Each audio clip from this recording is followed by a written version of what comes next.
Le Nouveau Temps pour la démocratie, un parti de la mouvance présidentielle, tout en réaffirmant son soutien au président du Faso dans sa lutte contre l'insécurité, apporte son soutien aux forces de défense et de sécurité. Ce samedi, dans la capitale burkinabé, militants et responsables de ce parti ont sonné le rassemblement pour la sécurité, mais aussi la cohésion sociale. Bouma Ernest Nébié. Le parti Nouveau Temps pour la démocratie NTD fait sa rentrée politique à Ouagadougou.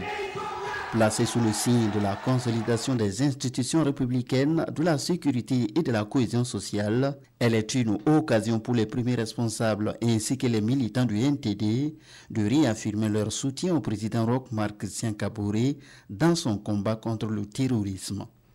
Notre pays est dans une situation sécuritaire difficile. Le pays est attaqué. À l'est, ce n'est pas facile. Mais on a vu aussi au Sahel. On a vu dans la région du Nord, le Sud-Ouest, nous sommes attaqués.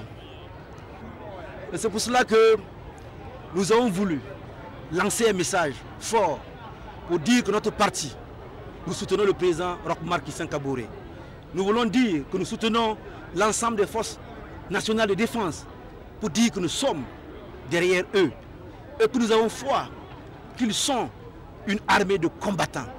Et le président de ce parti de la mouvance présidentielle, Vincent Dabilgou, d'inviter les Burkinabés à se départir des clivages politiques et à s'unir afin de libérer le pays des mains des forces du mal.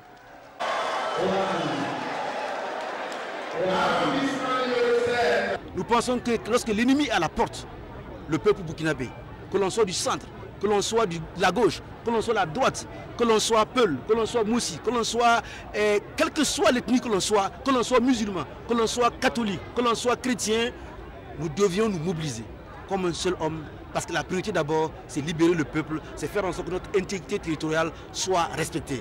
Le soutien au président Kaboré par le NTD dans la mise en œuvre du PNDS, la dynamisation des structures de base du parti et les préparatifs de la présidentielle de 2020 sont également au menu de cette rentrée politique.